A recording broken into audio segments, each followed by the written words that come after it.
Coucou toi. Alors voilà, aujourd'hui je voulais vous parler de l'éveil parce qu'on entend énormément parler de ça en ce moment. Et c'est vrai que moi je me suis beaucoup posé des questions sur qu'est-ce que l'éveil, qu'est-ce que l'éveil.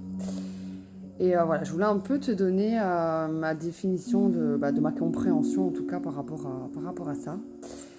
Et peut-être que ça t'apportera un éclaircissement ou pas, j'en sais rien. Mais en tout cas voilà, moi je voulais vous partager mon point de vue.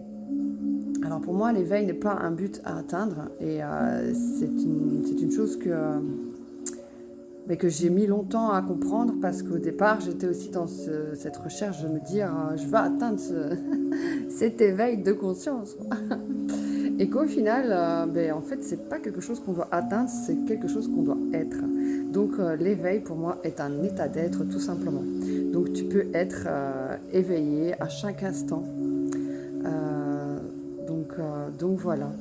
Alors pourquoi je parle de ça parce que je trouve que dans notre vie, en fait, on est toujours dans cette recherche d'atteindre quelque chose.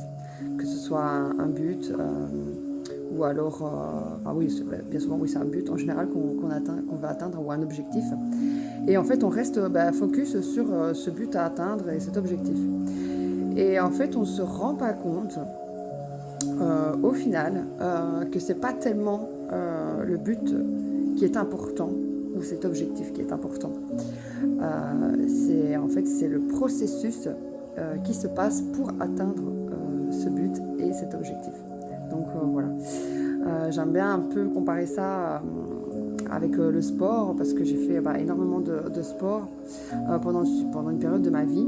Je m'étais mise au triathlon et à chaque fois j'avais aussi cet objectif personnel que j'avais de me dire voilà, je veux arriver à faire tel triathlon et puis après celui-là c'est tel triathlon, enfin voilà, donc c'est toujours dans cette recherche de plus et en fait une fois que le but est atteint, en fait on se dit ça y est, c'est fait. Mais qu'est-ce que je fais maintenant? Et au final moi j'ai trouvé qu'en fait j'ai eu plus de plaisir en fait dans justement tout ce processus d'entraînement qu'au final que le jour du triathlon. Et en fait j'en retire plus de satisfaction en me disant voilà, tout le chemin que j'ai parcouru pour réaliser par exemple ce triathlon m'a procuré énormément de plaisir à chaque instant.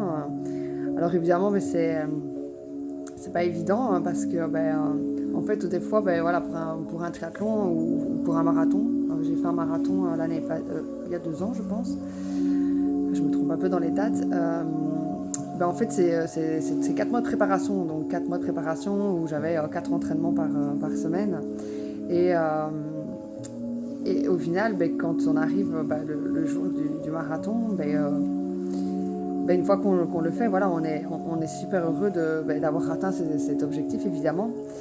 Mais ce que j'en ai retiré, en fait, c'est pas tellement ce jour-là.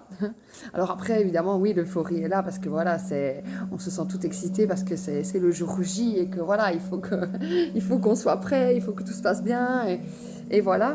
Et pour moi part tout s'est bien passé. Après voilà, ça peut très mal, voilà, il peut y avoir des problèmes pendant ce moment-là et après on peut très bien mal le vivre parce qu'on va prendre ça comme un échec, on va se dire que toute la préparation qu'on a faite en fait n'a servi à rien. Et en fait au final c'est pas tellement ça le plus important. Le plus important c'est ce que tu as donné pendant ces 4 mois pour te préparer qui est important et qui en tout cas pour moi. Donc voilà, donc c'est ce que je voulais vous partager. Que ce soit même dans les études, voilà, on fait les études pendant des fois 3 ans pour avoir après ce fameux bout de papier qui nous dit qu'on est, on est apte à faire ce métier, alors qu'au final c'est juste un petit bout de papier et ce petit bout de papier on l'aurait pas eu si on n'avait pas passé ces 3 ans d'études. Donc voilà, donc pour moi l'éveil n'est pas un but à atteindre, c'est un état d'être et c'est tout le processus que tu enclenches et que tu vis au jour le jour, en fait, qui est beaucoup plus important que que ce que tu veux atteindre. Donc voilà, je sais pas si tu es d'accord avec moi ou pas, ou si tu vois les choses différemment. Si tu as envie de me le partager, je t'invite à le faire. C'est avec plaisir que j'échangerai avec toi. Donc voilà. Sur ce, passez une très belle journée et je vous fais des bisous. Paix et amour sur vous. Bisous!